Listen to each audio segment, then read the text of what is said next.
Hello, welcome to our new training session. And our very first session today is brain development and influence on children's behavior. As early childhood teachers, you all know how important brain development is and what important role it plays in the life of every single person. So you, as an early childhood teacher or anyone working with a young child, has a significant and important role to play in the children's life for their development in all aspects. So let's talk about the brain and the learning process. And it is very important for us to know how the brain develops, how children develop at an early age, and what process do they go through. So if we know more about this process, it becomes easy for us to help the children to learn. And the more we understand about this process, it helps us also to implement and understand children's abilities and how it influences the behavior in the young children. Healthy brain development and prenatal care. So the development actually starts happening before the child is born. And for that, it is very, very, very important for us to understand that how important and essential it is for the mother to be able to take care of herself.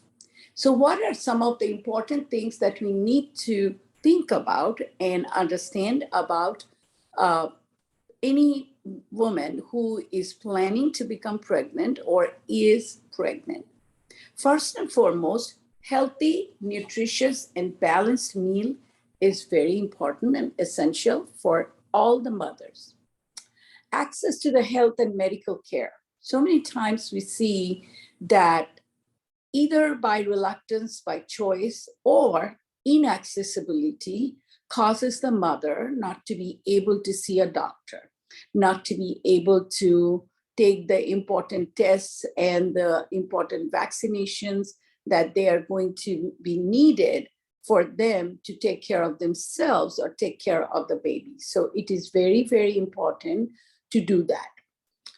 No smoking or no consumption of alcohol, because smoking and alcohol taking can have a very, very, very detrimental and long-lasting negative effect on the fetus.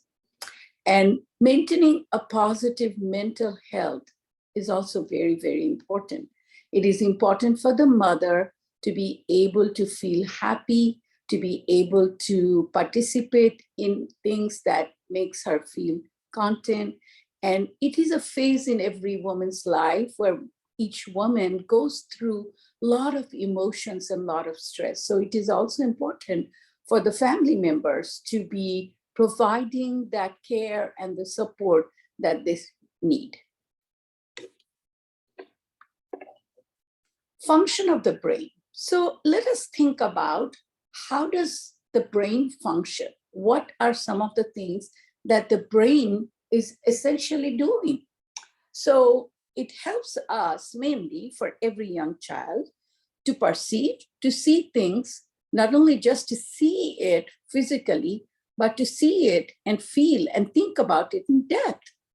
And also it helps us to build up emotional intelligence, because of all the domains of early childhood development, emotional development, social emotional development, which is what we call, is very, very important development. And as early childhood professionals and teachers, it is an important job for us to help the children to develop these skills. It also helps them to learn, to understand, to retain that information, to apply that knowledge when it is aptly needed. The other function of the brain, one of the most important function, is problem solving, reasoning, logic, the understanding of the connection, the cause and effect. When we see something, why is it happening?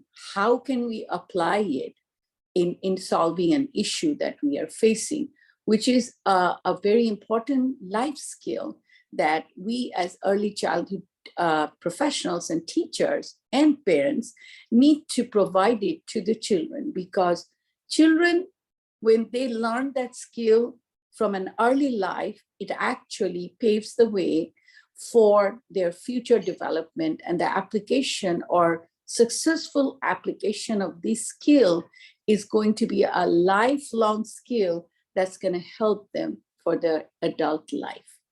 So the ultimate function of the brain is to kind of direct us and support us in choosing the right behavior.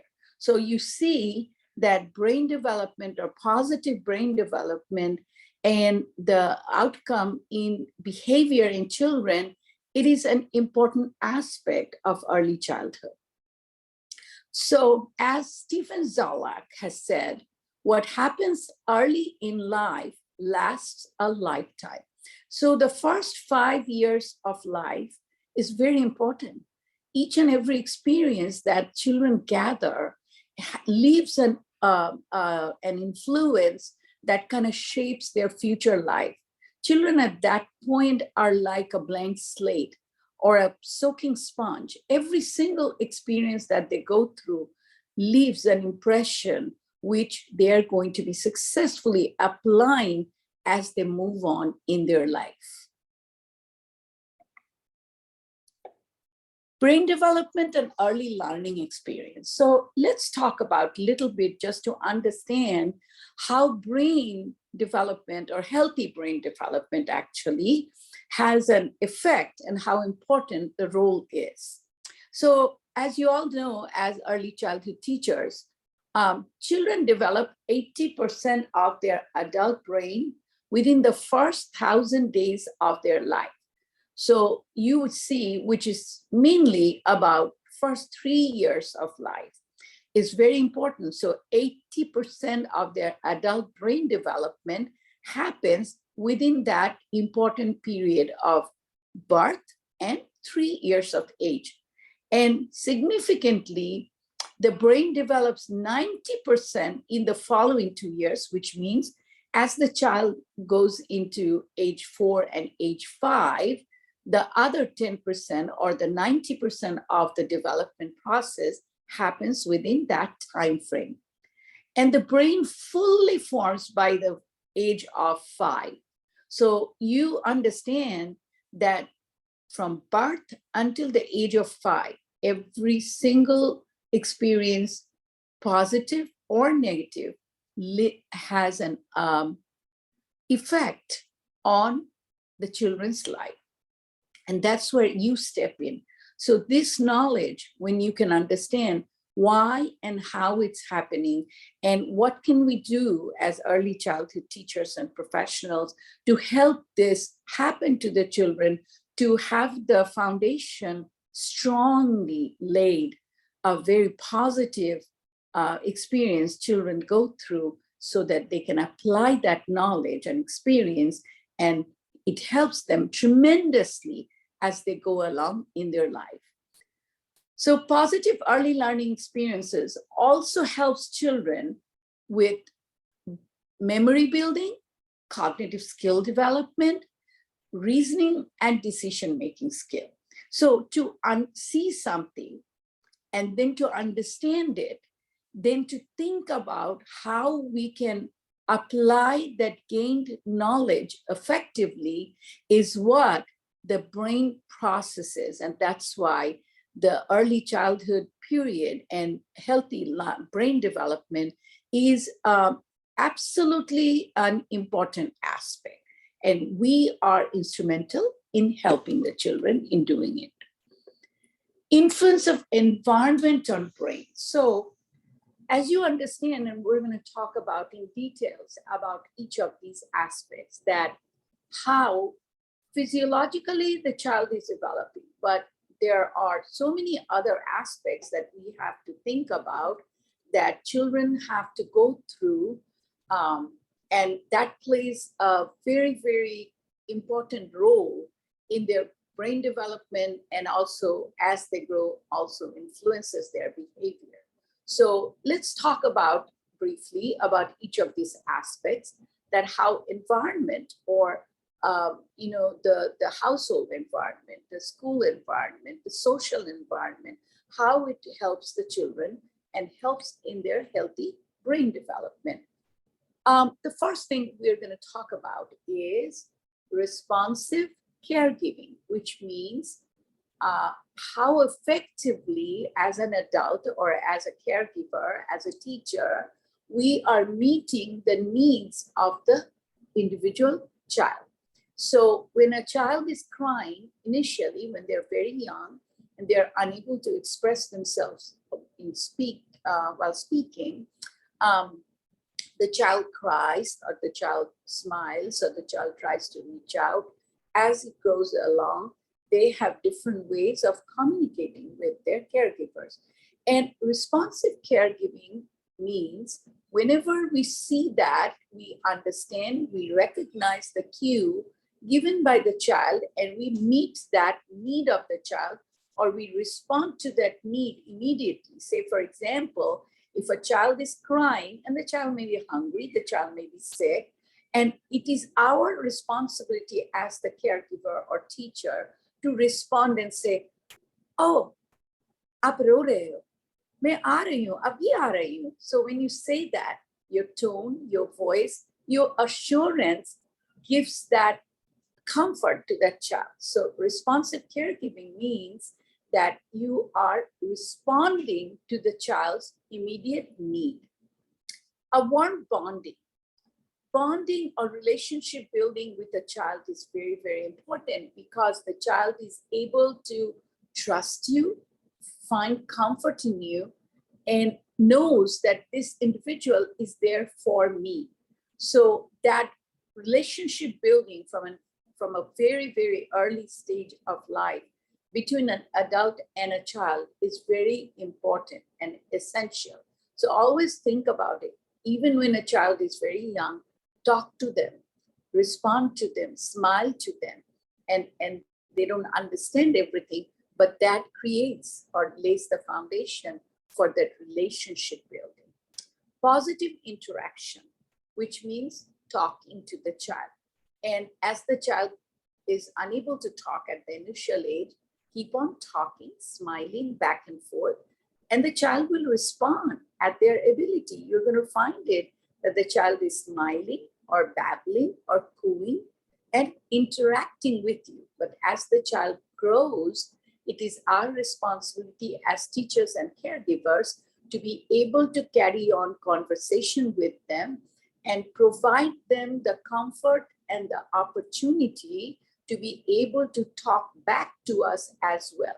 So when you carry on a conversation with them or interaction with them, there is a back and forth conversation that happens between the child and an adult. And it is very, very important. Nutrition and health. A balanced nutrition is very important. That necessarily doesn't mean that we have to always provide them with expensive food. It is not.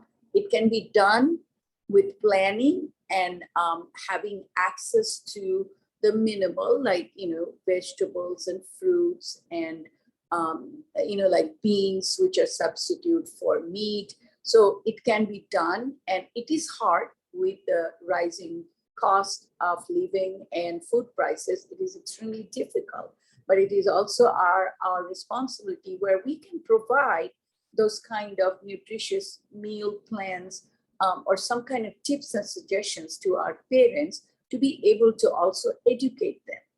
And it is very important initially and at all stages of life for the children to have balanced, nutritious meal.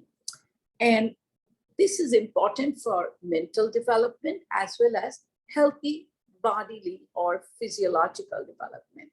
And having access to this is very important at this stage initially for the children to grow, because dearth of or lack of that can cause some long-lasting negative effect on the child.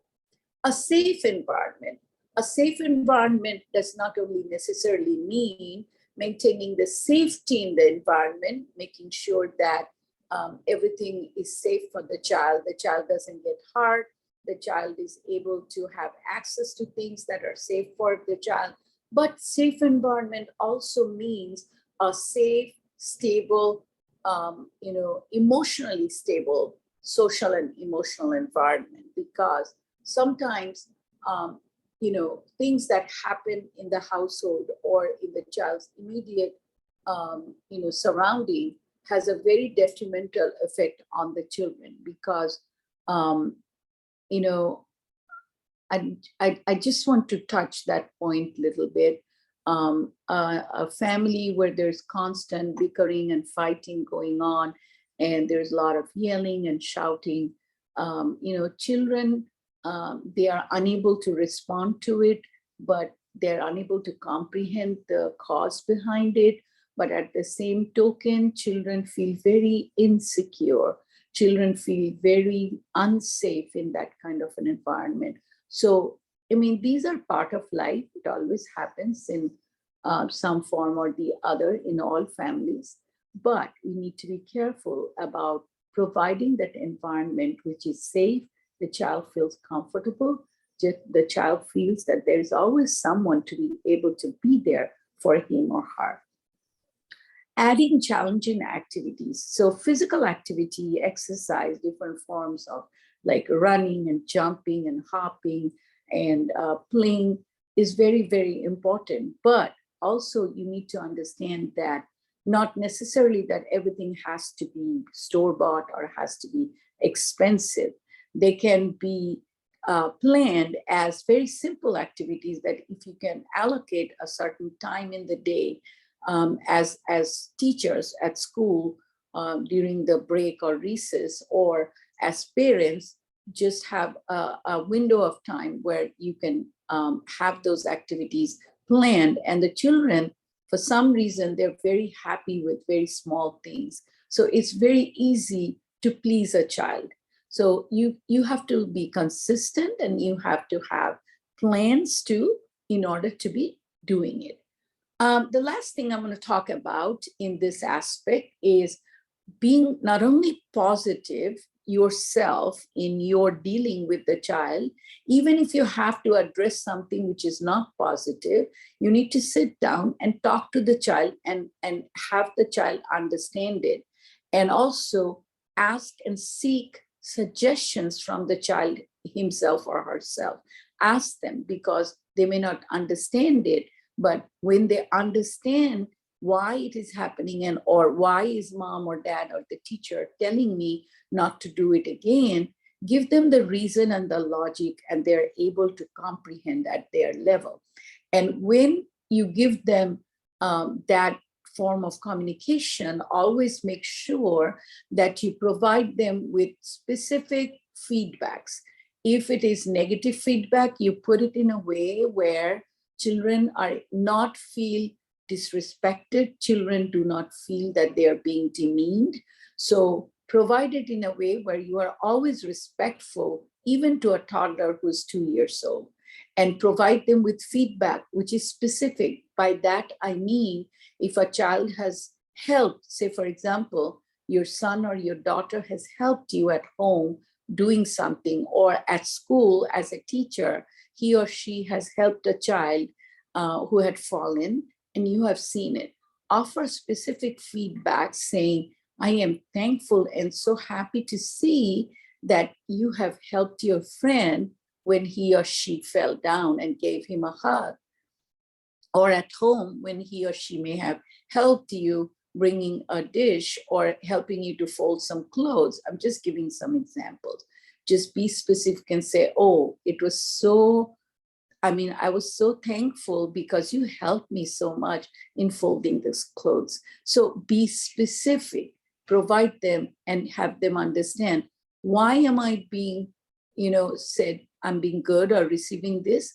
I'm receiving this for doing this specific thing. So providing positive, specific feedback is also a very important part of brain development and affecting or helping children to make the right choices. And the importance of early learning experiences on brain development or healthy brain development is also very important. And children are natural learners, as I have mentioned before, that children are like, their lives are like blank slates. So every mark that you make on that slate leaves an effect. It could be positive effect, it could be negative effect.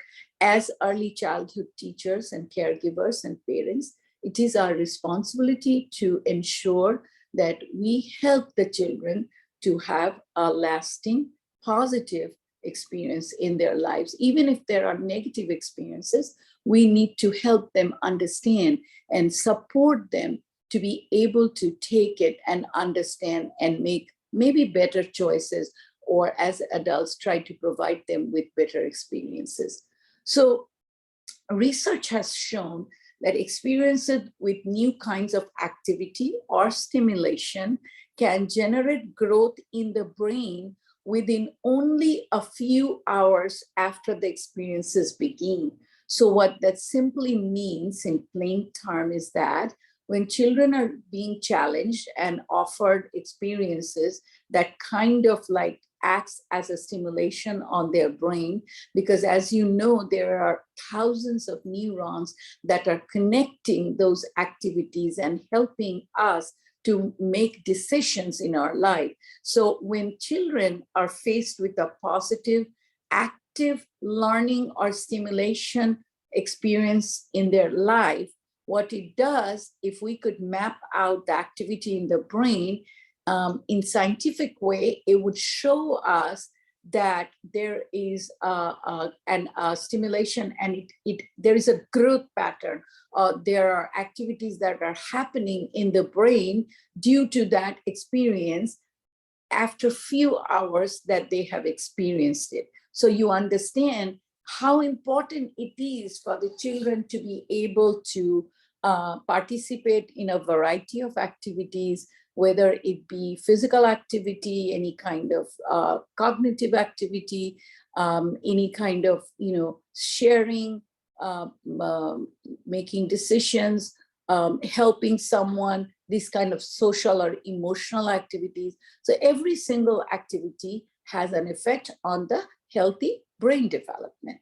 And frequent new learning experiences and challenges are like nutrients to the brain that enhances growth. I really love this quote, that what does nutrients do? Nutrients or healthy food offers us to grow in a healthy way. In the same way, new challenging learning experiences are like food for the brain. It helps the children to gain knowledge and then successfully apply that knowledge, which also enhances their growth, helps them to make the right choices and right decisions as they grow up. And this is what research has proven. Activities that improve development. So I'm going to talk about some simple things that we can do as caregivers, as educators, as parents for the children to learn. So what are some of the basic things that we can do? And research again has proven to read to a child when actually to read to an unborn child before the child is even born and the child is in mother's womb is also very important. And you can read to the child or have them listen to some music, and they say that babies, even before they are born, they can hear it. They can recognize that mother's voice when they constantly keep on hearing to the mom reading to the child. So reading from an early age after the baby is born is very important, because first and foremost, that has multiple effects. That is a very easy form of bonding or building up that warm relationship between a child and a teacher or a caregiver. And read in an interactive way, especially just to like kind of act out the characters. And when you do it, you can, establish that relationship with the child itself. And as the child grows a little bit, the child is able to talk or speak. You can also engage the child in that interactive reading by asking questions, by asking to act out, by giving them some simple puppets that they can create out of brown paper bag or out of an old sock. We make sock puppets. Nothing, you can use an old sock and then just draw the eyes and the nose and the mouth, and the children can do it themselves and just put their hand in there and use it as a puppet. These are some of the very simple things that you could do. Engage the children in back and forth conversation, asking them questions to understand how much did they understand and how much, or asking them to retell the story back is also a great form of interactive reading. And kids who are read at an early age, research has proven that they are better readers, better learners. Kids who are better readers are also academically more successful as they grow up and enter the real world in real schools. So reading should be a part of every child's life, starting from an early age. Sing with them, talk to them, laugh with them, use silly words. You can, use a simple, like a song like Twinkle, Twinkle, Little Star. You can add new words to it. You can keep some of the words out and just hum the tune. And these are different ways when you talk to the children and sing with them. Always participate in there, because children love it. When we as adults, we also participate and play with them, talk with them, and sing with them. All these are very, very important part of early childhood development, healthy brain development. Art is one media which is sky is the limit. You can do anything. Art can be painting, art can be drawing using pencils, using color pencils, markers, or anything, you name it. Or art can be giving them like some sand to build some sand art, giving them some rocks to make something out of it. Sand can be taking them out on a winter day when, hum log jo kehte hai patchhad, which we call here fall season, when all the leaves fall. Take them out for a brief walk. Usko bahar le jaake, usko help kijiye to pick up some leaves. And when they come back, have them to create a nice collage with simple those leaves and glue, and have them to differentiate the looks between the different kinds of leaves. So these are some of the very simple, yet something you can do with things that you can have around your school, or even encourage the parents to have access to these things, because these are things that are easily available in our environment. So art can be used as a very important media. Another thing I want to tell you in this aspect, anything that the child creates, it could be, like a drawing, painting, or a three-dimensional art like clay, or using like plasticine or Play-Doh, anything. It should be displayed. Children should be able to see it and take pride in doing it. Also, when children draw or paint, have some of their work displayed on the wall. You can allocate a small wall in your classroom, or right outside your classroom, a specific wall that can be kept as displaying the children's work. And always make sure to display the work at their eye level. उसको बहुत ऊंचे कहीं आप मत रखिए, क्योंकि it is difficult for children to look up and look at it. They should be able to look at it when it's right there, and they can readily see it, and they can enjoy and take pride in their handiwork. Encourage questions. A lot of times we don't give that opportunity for the children to ask questions, and sometimes they feel very, I would say, afraid of asking questions, because they're afraid of making mistakes. So encourage the children and tell them, no question is a silly question.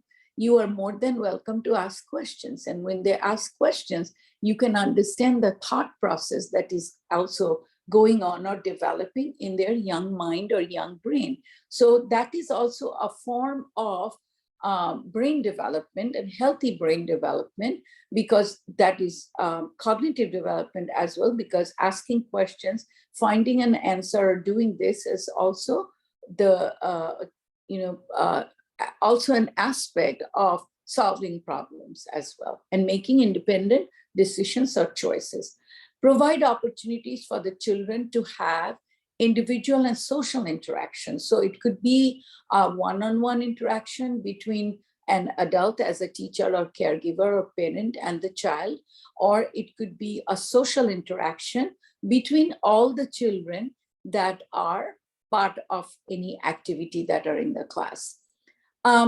Children should have access to free and structured play and physical activities, where there should be some form of structured play where it is planned by the adult or teacher or caregiver, but there should be also enough opportunities for the children to make individual choices or group choices to be able to be engaged in a play that they have created.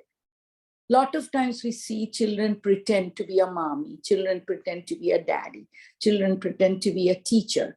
This kind of play is actually, we call it, play is children's work. Every single experience or opportunity that children receive as play is also a learning experience for them.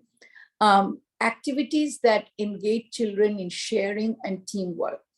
So we need to, arrange and choose activities to provide opportunities to the children, so they can be able to be part of a team where each team member plays an important role. And also help children ask questions for them and encourage them to make independent decisions, because decision making, as you understand, is a very, very, very important skill that we need to understand and make it as we grow up and we move into or step into our next level in life. It is also a part of early childhood development to provide children to understand and provide opportunities for hands-on exploration, discoveries, like sand play, water play, or having the children to play in the home living, which we call like pretending to be mommies or teachers or daddies, or like playing to be a doctor. These are opportunities for children to be able to satisfy their natural curiosity.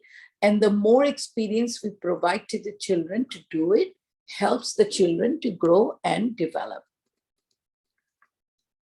Sensory play, or play which involves to use all our senses, our 5 senses.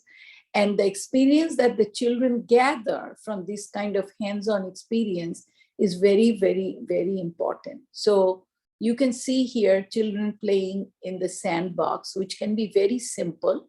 In a big plastic container, you can put sand and you can add little things that are around, and always make sure that you change them. You can put different things for different weeks, depending on your theme or whatever is available around. The second picture, which is here, a fingerprint. Fingerprinting can be done with simple these things. You can also use something else, like, over here, we use sometimes shaving cream, because shaving cream is not very expensive.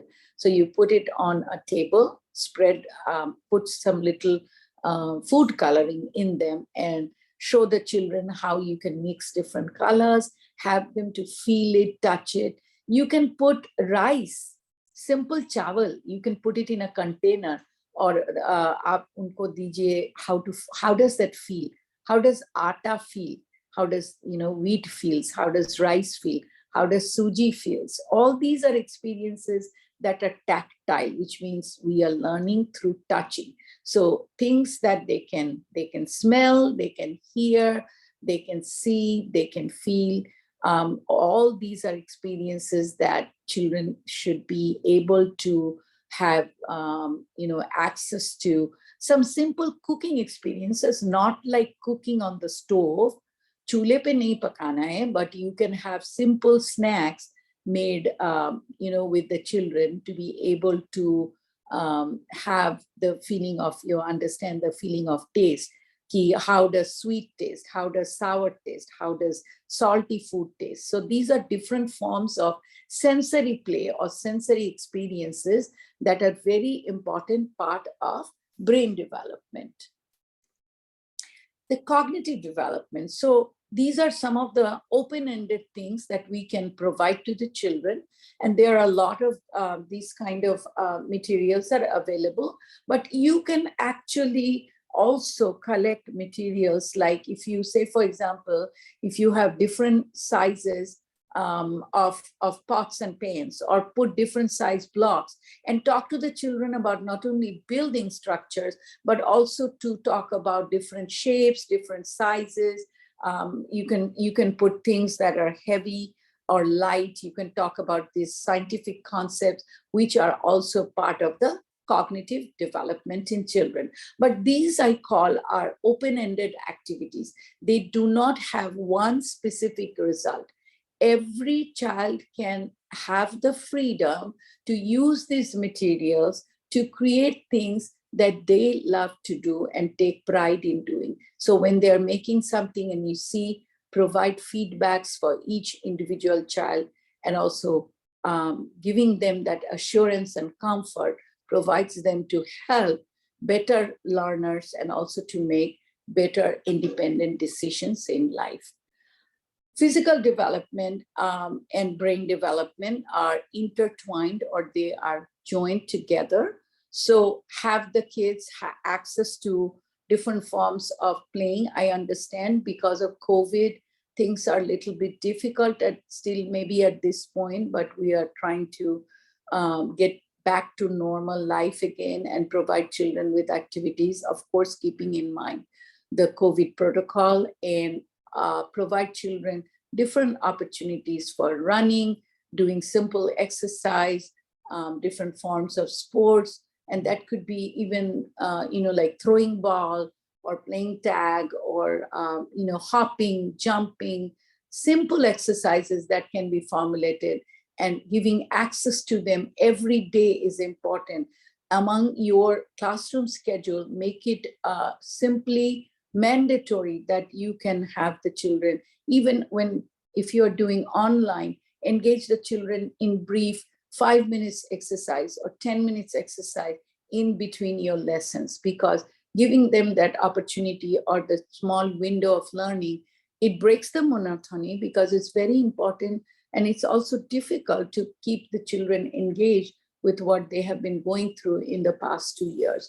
So that is very important part of growth and development. Guiding children to develop positive behavior, as we were talking about brain development and how it affects children's behavior. So let's look into and discuss briefly before we end up this session today, to talk about how can we help the children and what can we do as teachers and caregivers and adults to help the children to develop positive behavior choices. So first and foremost, children need a structure. It is absolutely right. Be it at home or be it at school setting, children need a structure. The structure has to be planned. It doesn't have to be rigid. There should be some window of flexibility in there. So how can we do it successfully? We need to set clear, simple, age-appropriate goals. So it is very important for us to understand the ability of the child of that particular age, so we can make rules which are easily followed, which are comprehensible or easy to understand for the children, and they are age appropriate and developmentally appropriate for that particular age group. If we find something is not working, we should have an open mind to change it. and make it more effective for the children that we are working with. Provide opportunities for practice. As we say, practice, practice, practice. Any opportunity that any individual, particularly a child, goes through, they should be able to do it multiple times in order to be able to master that skill. So it is very important for you as a teacher and caregiver to provide opportunities for practice. Ask lots of questions, and ask questions in a way that has not one just answer. Ask questions in a way where children can think in different ways and bring up and come up with different answers. And that is the way of development of using the brain function effectively for the children to be able to make decisions and have that foundation laid so they can move on eventually into their adult life and become successful adults. Engage children in free play. Free play is something where children pick and choose what they would like to do.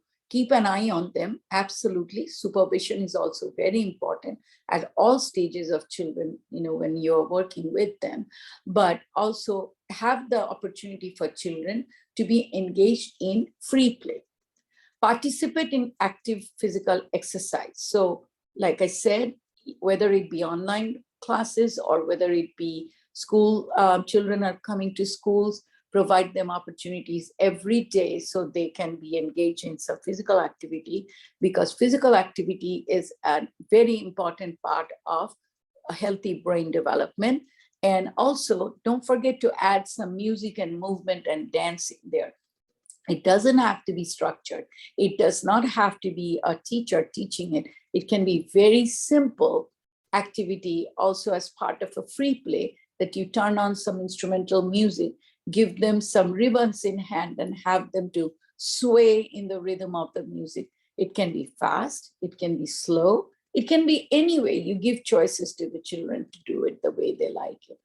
So positive early learning experiences are definitely the predictors of future success. So to wrap up this session for today, I'm going to tell you that engage children in activities that they are able to explore, they're able to discover, they're able to ask a lot of questions, provide them with specific positive feedbacks, and engage the children in back and forth conversation and interaction. Read to them every day.